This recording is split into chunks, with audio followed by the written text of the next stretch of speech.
I spent my college years working as a valet at a nice hotel in Los Angeles. One frequent guest was a technology executive. He was a genius, having designed and patented a key component in Wi-Fi routers in his 20s. He had started and sold several companies. He was wildly successful. He also had a relationship with money I'd describe as a mix of insecurity and childish stupidity. He carried a stack of $100 bills several inches thick. He showed it to everyone who wanted to see it and many who didn't. He bragged openly and loudly about his wealth, often while drunk and always apropos of nothing. One day he handed one of my colleagues several $1,000s of cash and said, "Go to the jewelry store down the street and get me a few $1,000 gold coins." An hour later, gold coins in hand, the tech executive and his buddies gathered around by a dock overlooking the Pacific Ocean. They then proceeded to throw the coins into the sea, skipping them like rocks, cackling as they argued whose went furthest. Just for fun. Days later he shattered a lamp in the hotel's restaurant. A manager told him it was a $500 lamp and he'd have to replace it. "You want $500? The executive asked incredulously, while pulling a brick off cash from his pocket and handing it to the manager. "Here is $5,000. Now get out of my face. And don't ever insult me like that again." You may wonder how long this behavior could last, and the answer was not long.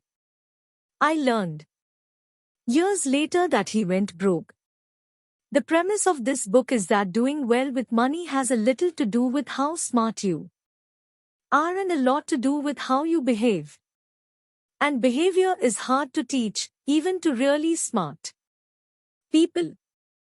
A genius who loses control of their emotions can be a financial disaster. The opposite is also true. Ordinary folks with no financial education can be wealthy if they have a handful of behavioral skills that have nothing to do with formal measures of intelligence. My favorite Wikipedia entry begins, "Ronald James Reed was an American philanthropist, investor, janitor, and gas station attendant." Ronald Reed was born in rural Vermont. He was the first person in his family to graduate high school, made all the more impressive by the fact that he hitchhiked to campus each day. For those who knew Ronald Reed, there wasn't much else worth mentioning. His life was about as low-key as they come. Reed fixed cars at a gas station for 25 years and swept floors at JCPenney for 17 years. He bought a two-bedroom house for $12,000 at age 38 and lived there for the rest of his life. He was widowed at age 50 and never remarried. A friend recalled that his main hobby was chopping firewood. Reed died in 2014, age 92. Which is when the humble rural janitor made international headlines. 2,813,503 Americans died in 2014.